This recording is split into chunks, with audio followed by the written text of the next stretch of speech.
ఈరోజు నేను పెద్దాపురం వచ్చినప్పుడు అఖండ స్వాగతం పలికిన మా తెలుగింటి ఆడపడుచులందరికీ, సోదరి సోదరమణులందరికీ పేరు పేరున నమస్కారాలు, అభినందనలు, శుభాభినందనలు.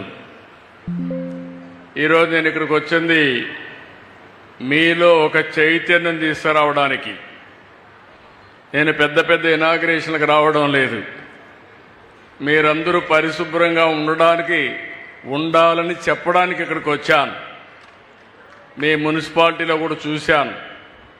చూసిన తర్వాత నాకు ఒక నమ్మకం వచ్చింది, మనం చేసే ప్రయత్నాలు జయప్రదం అవుతున్నాయి.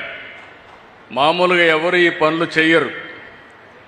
మీరు చూస్తే ప్రతి 3వ శనివారం స్వచ్ఛ ఆంధ్రప్రదేశ్ పెట్టుకున్నాం. కొన్ని అనివార్య కారణాల వల్ల ఈసారి మాత్రం 4వ శనివారం పెట్టుకున్నాం. 7 నెలలుగా ఈ కార్యక్రమాన్ని చేస్తున్నాం. నేను చాలాసార్లు మీకు ఒక మాట చెప్పాను, స్వర్ణ ఆంధ్రప్రదేశ్ కావాలంటే ముందు మీ ఆలోచన విధానం మారాలి. ఇప్పుడే సురేష్ గారు చాలా స్పష్టంగా చెప్పారు. మనందరిలో ఒక విషయం మనం గుర్తుపెట్టుకోవాలి, మన ఇంట్లో చెత్త తీస్తాం, ఎక్కడ వేస్తామంటే రోడ్డు మీద వేస్తాం. అంటే ఇల్లు మంది, ఆ రోడ్డు మాత్రం మంది కాదు. అక్కడి నుంచి ఆ ఇంట్లో రోడ్డు మీద ఉండే చెత్త అంతా కుళ్ళి మళ్ళీ ఆ వాసన రూపాన మీ ఇంటికే వస్తుంది. అంటే అంటువ్యాధులు రావడానికి మీరు చూస్తే ఎక్కడికక్కడ ఈ చెత్త ఇవన్నీ కనీసం మనం వాడినటువంటి మురుగునీరు కూడా బయట పోనీయకుండా మన ఇంటి ముందరనే ఉండడం, అక్కడ పురుగులు ఇవన్నీ తయారు కావడం, దీంతో అనేక అంటువ్యాధులు వచ్చి చాలా ఇబ్బందులు వచ్చే పరిస్థితి వచ్చింది. పోయిన గవర్నమెంట్ మీరు చూశారు, చెత్త మీద పన్నేశారు కానీ చెత్త కూడా తీలే. మామూలుగా 85 లక్షల మెట్రిక్ టన్నులు చెత్త అన్ని టౌన్స్లో పరేసి మున్సిపాలిటీలు చెత్త చేసి వదిలిపెట్టారు.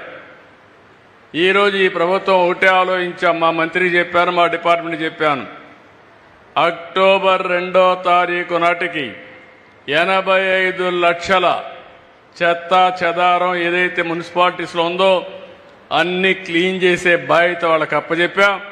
తప్పకుండా 100% జయప్రదం అవుతుందని చెప్పి మీ అందరికీ హామీ ఇస్తున్నా. నేను ఎన్నోసార్లు మీకు చెప్పాం, నేను మా మిత్రుడు పవన్ కళ్యాణ్ గారు, జనసేన, తెలుగుదేశం, బీజేపీ కలిసి ఎన్నికల ముందు ఒక ప్రణాళిక తయారు చేసుకొని మీ దగ్గరికి వచ్చాం. రాష్ట్రం మొత్తం చెత్త చెత్త అయిపోయింది.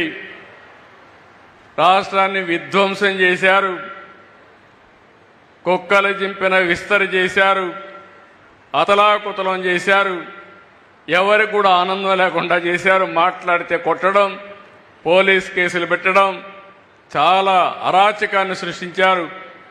మళ్ళీ మేము వస్తాం, రాష్ట్రాన్ని పునర్నిర్మాణం చేసి మీ జీవితాల్లో వెలుగు తీసుకొస్తామని ఆ రోజే చెప్పామని మీ అందరికీ విజ్ఞప్తి చేస్తున్నా. అందులో భాగంగానే ఒక పక్క సంక్షేమం, ఇంకొక పక్క అభివృద్ధి, ఈ రెండు కావాలంటే సుపరిపాలన, ఇవన్నీ కూడా పెట్టుకొని ఒక స్పష్టమైన ఆలోచన, ఎక్కడా డైవర్షన్ లేదు. నేను ఒకటే చెప్పాను, స్వర్ణాంధ్రప్రదేశ్ ఒక విజన్ తయారు చేశాను. 2047కి మీ అందరికీ ఆదాయం పెరగాలి, ఆరోగ్యంగా ఉండాలి, మీరందరూ ఆనందంగా ఉండాలి, మీ ముఖాల్లో ఆనందం చూడాలని నాకు ఏకైక కోరిక. ఇది సాధించి తీరతామని మరొకసారి మీ అందరికీ విజ్ఞప్తి చేస్తున్నా. అయితే ఇక్కడికి వచ్చినప్పుడు నేను మన గ్రామాలన్నీ కూడా పరిశుభ్రంగా ఉండాలి, మన ఆలోచనలు కూడా పరిశుభ్రంగా ఉండాలి, స్వచ్ఛంగా ఉండాలి.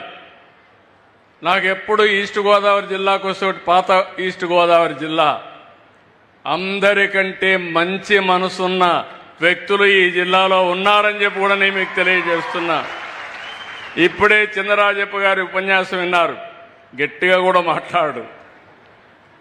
అంటే మాటల్లో కూడా సౌమ్యం గడపడే జిల్లా, ఏకైక జిల్లా ఈ ఈస్ట్ గోదావరి జిల్లా అని చెప్పి మరొకసారి తెలియజేస్తున్నా. మంచి మనసు ఉండేవాళ్ళు. అలాంటి ఈ జిల్లాలో కూడా రౌడీజం జరిగింది. అవన్నీ గడచిన చరిత్ర. అయితే ఈరోజు నేను ఆలోచించింది, ముందు ఇక్కడి నుంచి ప్రారంభమై చెత్తని ఏ విధంగా సంపద చేయొచ్చునో ఆలోచిస్తున్నాం. అనేక మార్గాలు ఉన్నాయి. ఇంటి దగ్గరనే చెత్త నుంచి కాంపోస్ట్ తయారు చేయడం, అదే మరి ఒకేసారి వాడే ప్లాస్టిక్ నిషేధం చేయడం, ఈ వేస్ట్ని ఏ విధంగా మేనేజ్ చేయాలో రీసైక్లింగ్ పంపేయడం, ఇవన్నిటికీ ఒక ఆలోచన విధానాన్ని తీసుకొచ్చాం. ఈరోజే నేను వెళ్ళాను, ఇక్కడ ఒక వెహికల్ కూడా పంపిస్తున్నాం. ఆ వెహికల్లో మీ ఇంట్లో ప్లాస్టిక్ కానీ అదే మరిగా ఈ వేస్ట్ కానీ లేకపోతే అనేక రకాలైన పాత వస్తువులుంటే అవన్నీ ఒక రేటు వారిగా ఇచ్చి వాళ్ళు అవన్నీ తీసుకొని మీకు ఏ వస్తువులు కావాలన్నా అక్కడికక్కడే దాన్ని ధరగట్టి మీకు ఇచ్చే పరిస్థితికి వస్తున్నారు. అంటే మీరు ఒకప్పుడు మీ ఇంట్లో దోచుకునేవారు, ఈ ప్రభుత్వం మీ ఇంట్లో వేస్ట్ను కూడా 10 రూపాయలు ఇచ్చే మార్గం చూపిస్తుందని మీ అందరికీ విజ్ఞప్తి చేస్తున్నా. అది గడిచిన ప్రభుత్వానికి ఈ ప్రభుత్వానికి తేడా. ఈరోజు పెద్దాపురంలో తొందరలోనే మన మిత్రులు చెప్పారు, 15 మెగావాట్ల సామర్థ్యంతో 330 కోట్లతో వేస్ట్ ఎనర్జీ ఈ జిల్లాలో ఉండే అన్ని మున్సిపాలిటీలు వచ్చి చెత్తంతా తీసుకొచ్చి అందులో నుంచి కరెంటు ఉత్పత్తి చేయబోతున్నాం. కరెక్ట్గా ఈ రోజు నుంచి 18 నెలల్లో పూర్తి చేయాలని ఆదేశాలు ఇచ్చాం.